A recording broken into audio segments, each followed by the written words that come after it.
pretty amazing, right? It's so nice just to be outside.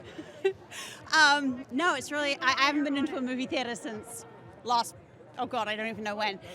No, it's really exciting. And I'm really excited to be here tonight. I mean, it was an amazing collective of people. Zach and I got on so great, which was obviously crucial to the movie.